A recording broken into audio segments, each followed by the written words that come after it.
मेरे पिताजी का एक ही दोस्त और एक से अधिक क्यों नहीं। मेरे पिताजी बहुत ज़्यादा सामाजिक आदमी नहीं थे, लेकिन उनका अधिकतम समय रिश्तेदारों में बीतता था, अपने पत्नी, अपने बच्चों के साथ बीतता था। पिताजी के बहुत सारे रिश्तेदार, बहुत सारे मतलब 40-50 या उससे भी ज़्यादा। लेकिन कल जब मेरे पिताजी का काम क्रिया हो रहा था, यानी 12वां दिन था, 500 से अधिक लोग यहाँ आए और पिताजी के काम क्रिया में हिस्सा लिए।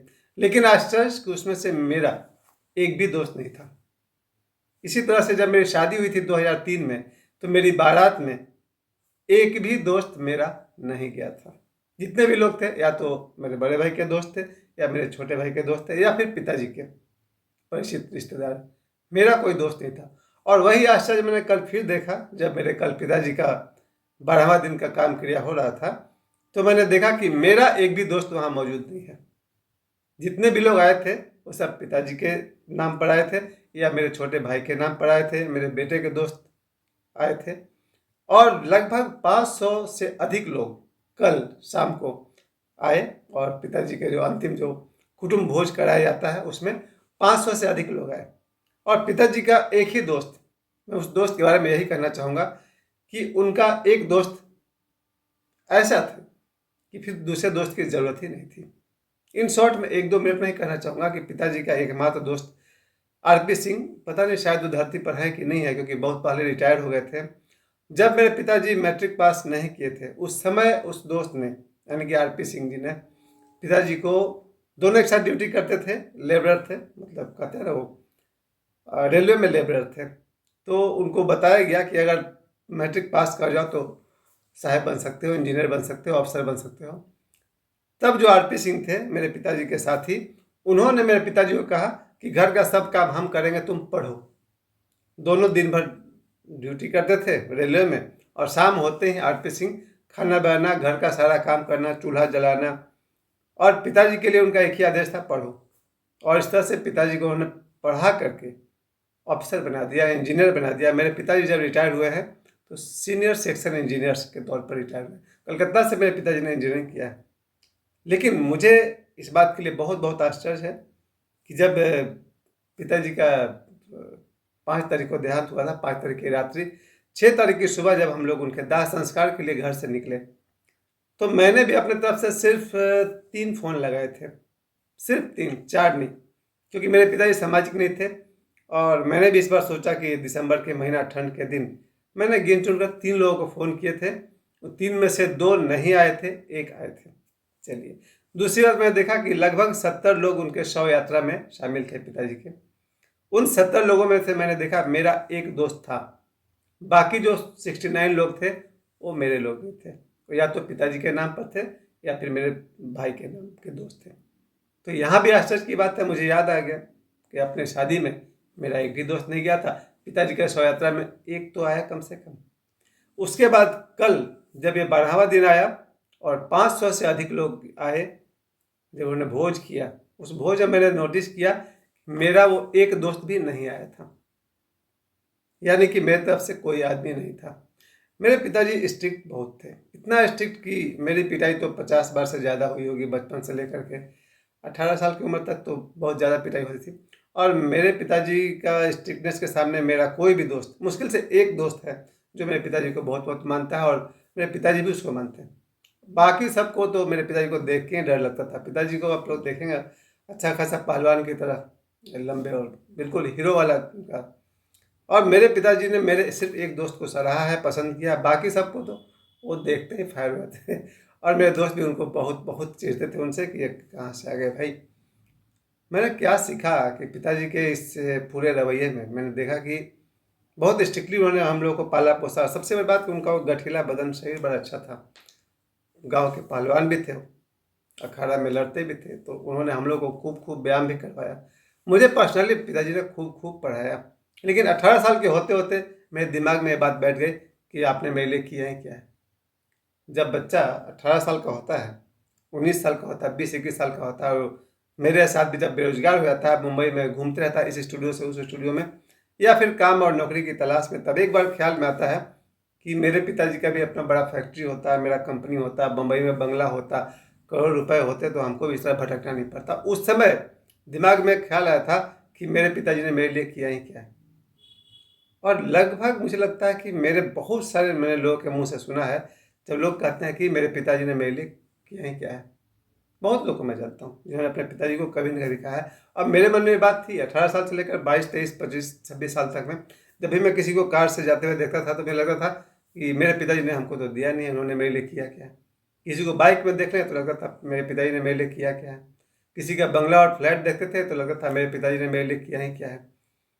यानी कि मेरे जीवन में जो भी कमी था पूरी जिम्मेवारी मैं पिताजी पर डालता था कि भाई मेरे पिताजी ने मेरे लिए किया ही क्या है। एक समय आया जब मैं 31 ईयर्स का हुआ, 31 साल का हुआ, और पिताजी के कारण ही मेरी शादी हुई, क्योंकि मैं आज भी इस लायक नहीं हूँ कि मेरी शादी हो सके। मैं हमेशा से नालायक और निकम्मा रहा शुरू से ही। एक्टर बनने का धुन था, मुंबई जाना था, बॉलीवुड में जाना था, लेकिन सुपर फ्लॉप तो हुआ ही वहाँ जा कर के। लेकिन पिताजी का नाम, उनका रुतबा, उनकी नौकरी सबको देखते हुए संभवतः मेरी शादी हुई। उसके बाद मैं कभी नहीं कह सका कि मेरे पिताजी ने मेरे लिए किया क्या है। उसके बाद जब मैं पाथर्डी में लगातार रहने लगा, पिताजी के ही बल पर जो ये मेरा घर है, ये मेरे पिताजी की देन है, मेरे माताजी की देन है। अब मैं नहीं कह सकता हूँ कि मेरे लिए पिताजी ने किया क्या है। यानी कि मेरी जो शादी है पिताजी की देन है, जो मेरा ये घर है पिताजी की देन है, और आज जो वही बात है, शादी है तो मेरे 2 बच्चे, शादी ही नहीं होती तो फिर 2 बच्चे भी नहीं होते। और कल जब बाबूजी का 12वां दिन हुआ, तब मैंने इस बात को महसूस किया कि जो कुछ भी है मेरा सब पिताजी का ही है। मुझे लग रहा कि 53 साल की उम्र तक, आज तक मेरी परवरिश शुरू से लेकर के अब तक मेरे पिताजी के द्वारा होती आ रही है, या थी कह लीजिए आप, आज के लिए कह सकते हैं थी। पिताजी ने मुझे, अगर मुझे जन्म दिया है तो मुझे पाला पोसा भी उन्होंने, कल तक पिताजी का ही सब कुछ है। मैं तो अब कह रहा हूँ मेरा एजुकेशन मेरे पिताजी की देन है। जो भी थोड़ी बहुत जो मैंने बीएससी तक की पढ़ाई की, या जो मेरा मैगजीन्स पढ़ने का शौक़ है, किताबें पढ़ने का शौक़ है, मेरे पिताजी की देन है। मैं अपने जीवन में सैकड़ों घंटे सिर्फ किताब दुकान के सामने खड़े होकर किताब का नाम पढ़ता हूँ। ये देन मेरे पिताजी की है। मेरे पिताजी को पढ़ने पढ़ाने का बहुत शौक़ था। उन्होंने बहुत सारी किताब मुझे पढ़ाई है सिलेबस के अलावा भी।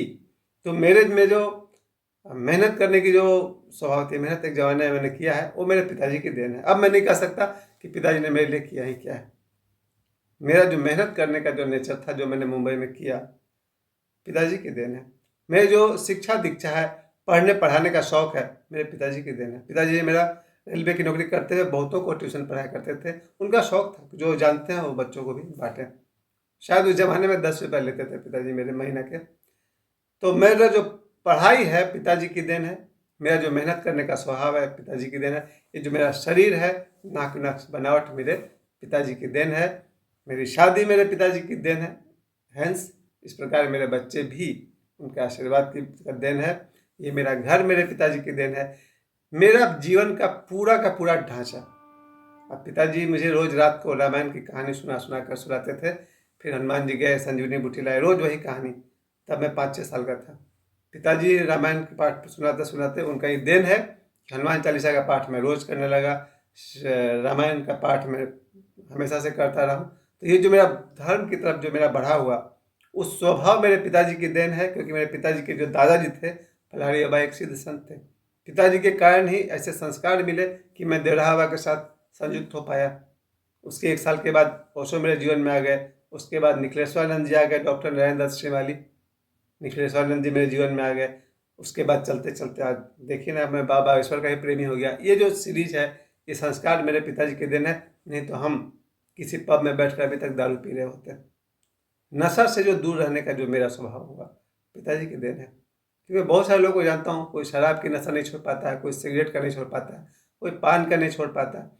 मेरे पिताजी ने कभी कोई नशा नहीं किया, मैं भी नहीं करता हूँ। अब कभी किया, अब नहीं करता हूँ। नशा से बाहर निकल जाने में जो बेसिक बात थी वो पिताजी की देन थी।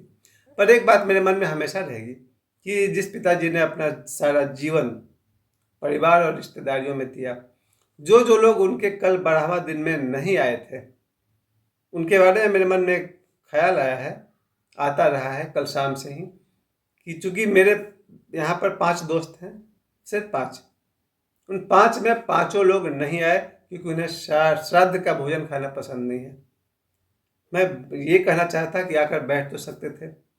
जिन्हें मैंने वर्षों समय दिया, इन पाँचों को मैंने वर्षों, कई घंटे, सैकड़ों घंटे मैंने समय दिया, सैकड़ों दिन मैंने समय दिया, वो मेरे पिताजी के अंतिम दिन में नहीं आए, वहाँ बैठे ही नहीं आकर के। तो उन 5 लोगों की मुझे, जितना मुझे अपने पिताजी की याद आती रहेगी जीवन भर, इन 5 लोगों की भी याद आती रहेगी, जो मेरे अपने 5 दोस्त एक भी नहीं आए थे।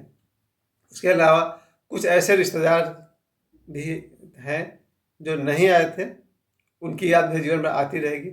शिकायत करने का कोई अधिकार नहीं है मुझे, क्योंकि मैंने ओशो से सीखा है स्वतंत्रता, फ्रीडम सबका अधिकार है। जिन्हें आना था आए, जिन्हें नहीं आना था नहीं आए। लेकिन पिताजी के लिए एक बात बहुत अच्छी रही, उनकी शव यात्रा में 70 से अधिक लोग का शामिल होना मेरे लिए अपार सफलता का विषय है, कि उनकी शव यात्रा भी सफल रही। पिताजी के 12वां दिन की जो भोज हुआ है, उसमें 500 से अधिक लोग आए, मेरे लिए बहुत बड़े गर्व की बात है। जो जो मेरे पिताजी के साथ वाले भोज में आए थे, उनका बहुत बहुत धन्यवाद। जो नहीं आए थे उनका भी धन्यवाद। पर मैं ये नहीं कह सकता कि मेरे पिताजी ने मेरे लिए किया है क्या है। धन्यवाद।